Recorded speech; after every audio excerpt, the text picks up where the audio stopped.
I started writing That's Why We Don't Eat Animals during a time when I was teaching art at an elementary school, and the kids were always so curious about why I was vegan, and I really realized then that there was no book out there written directly for kids that talked about the many reasons why people around the world choose to become vegetarian and vegan.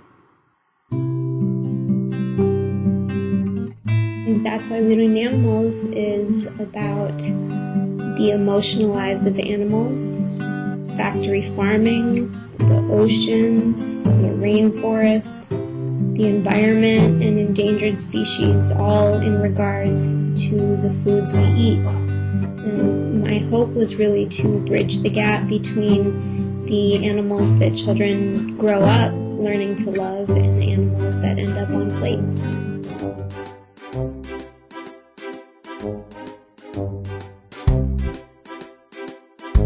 Hello there, thoughtful viewers. We are glad to have you join us on Vegetarian Elite for the second part of our chat with the gifted author and illustrator, Ruby Roth.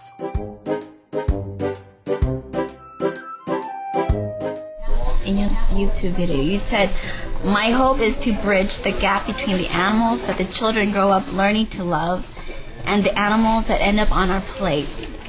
So far in your book tours, do you feel that you've accomplished this? Yeah, I actually get a lot of emails from parents telling me the story of how their child decided that they wanted to become vegan or vegetarian, and I've heard that story a couple times where you see that children are not realizing that those are animals on their plates. And I think when they do realize it, a lot of kids are repulsed by the idea that all these animals that they've grown up, in their books and in the Disney movies, that, all kids love animals. And to realize that that's what's on your plate, a dead animal, is really kind of horrifying to a child.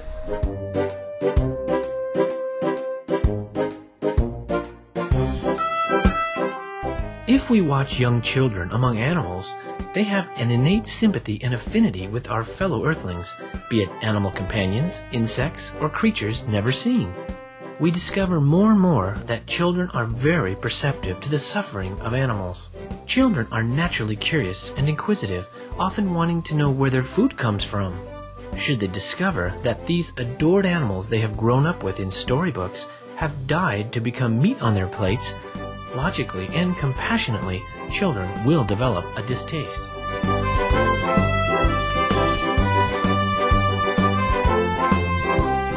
Your book really tries to make the connection between, the animals that you love and the animals that you eat. Yeah, I start off my book with pets for that exact reason, because those are the animals that most kids know the best. And when you put it into a context of, you love these animals and you take care of these animals, they're the same as all the other animals in the world. That's a great basis to jump on from. Ruby gives us a sneak peek inside her newly published, well-acclaimed, and much-beloved book, That's Why We Don't Eat Animals. That's Why We Don't Eat Animals, a book about vegans, vegetarians, and all living things. Written and illustrated by Ruby Roth. Pets. Pets are members of our family. They nuzzle us and we play together. We pet them and we both feel calm. Their love is so powerful that it can even help us heal. They can tell when we feel lonely, just as we can tell when they want dinner. We know each other by heart. All animals deserve the care and protection we give our pets. Pigs. It should be a compliment to be called a pig. Pigs are some of the smartest, cleanest, and most sensitive animals on planet Earth. Free pigs live with their families and friends. Snorting and whistling, they recognize each other's voices from far away. They root for food, wrestle, and play ball in the sun. But they don't sweat like we do to keep cool when they play. They take mud baths to cool off instead. A muddy pig is a wise pig. Proud cows show off, best friends take walks together, and cows play follow the leader. Herds behave like big families, staying close to each other and even mooing together until a wandering cow finds her way back home.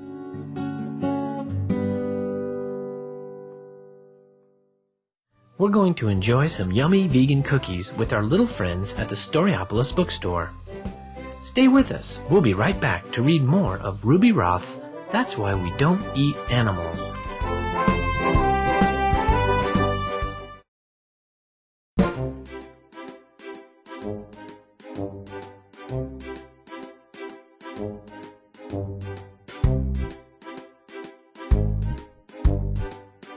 You're only 27 years old.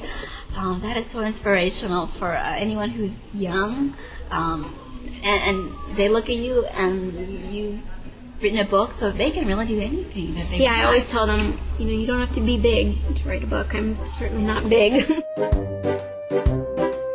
Perhaps not yet a household name, but with her big heart and huge artistic talent, Ruby Roth illustrates the truths about animals and the world around us. The ocean. Beyond our shores exists another world, an underwater kingdom ruled by ancient and majestic beings. Wise blue whales circle the depths of the Earth's oceans. Their gigantic hearts, each the size of a small car, boom as they glide through the waters. Giant turtles are the great protectors of the ocean's seagrass beds. They keep them healthy for all sea life. Dolphins are brilliant creatures, one of the smartest species on Earth. They speak to each other in a language of clicks and chatter. Although humans live on land, the foods we eat and waste we make affect the ocean and everything in it. Fish. Fish have extraordinary senses. They have quick instincts and delicate nerves. Their bodies can feel nearby fish, food, and objects without even touching them. Fish are a part of the ocean's ecosystem, a giant family of plants and animals. Each group needs the others to keep the whole family alive and healthy. The rainforest. Home to some of our world's most magnificent plants, animals, foods, and medicines. The rainforest is the most powerful and valuable natural resource on Earth. Endangered species. Today, ancient forests once lush and wild are slashed and burned down to make room for cattle farms. The fires create pollution and leave animals with no food or shelter. Plants, animals, foods, and medicines are wiped out forever. We must consider how the foods we eat affect the planet.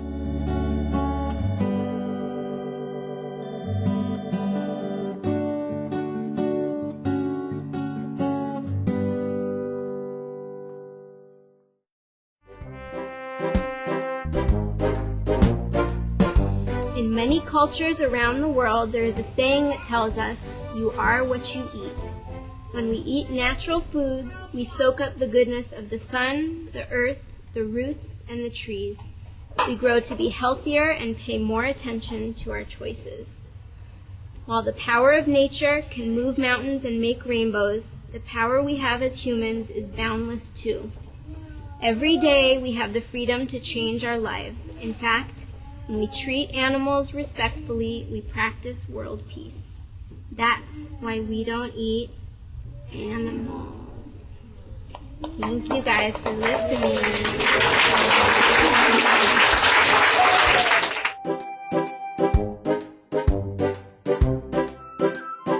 It is with cultural conditioning that most of us eventually separate ourselves from the rest of our fellow co-inhabitants.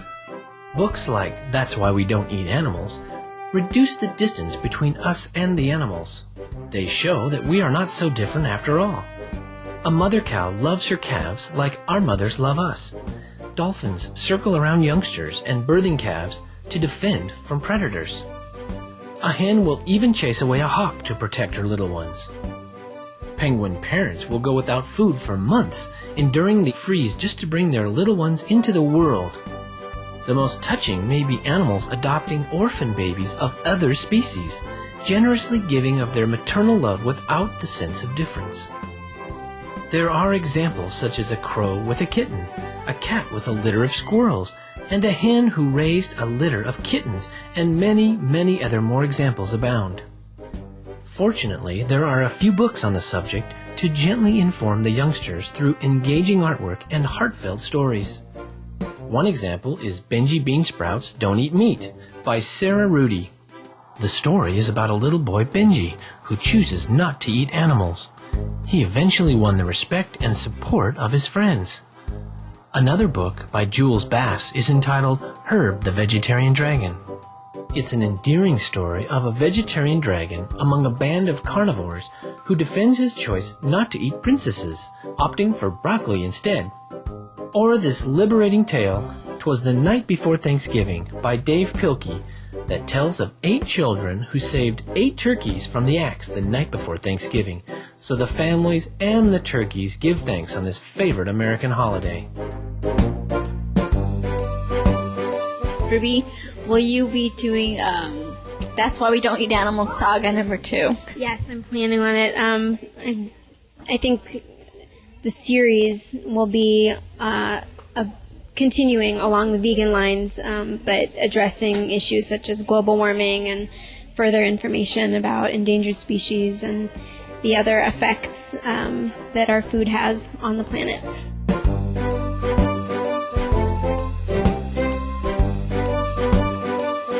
We are excited about the possibilities of Ruby's next book in line after That's Why We Don't Eat Animals.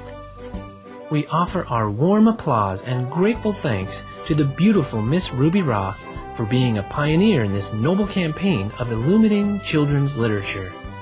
It is truly inspiring to see books devoted to the subject of respecting animals and our planet with refreshing candor and insight for the children. And now, please stay tuned with us for Between Master and Disciples here on Supreme Master Television. May your days be bright and wonder-filled with the boundless spirit of carefree youth. Children respond so greatly and with such excitement to their own empowerment. And when you give them tangible ideas about things that they can choose to do to be healthier or to help save the environment or to help save animals from unbearable conditions, they think about it and they really choose wisely. They choose with a knowing and an instinct unburdened by studies or authority figures or pyramid charts or statistics. They just feel it. If only more adults could trust their instincts the way that children do. Thank you for the web, and thank you for the earth, and thank you for the fish and all the animals. Thank you.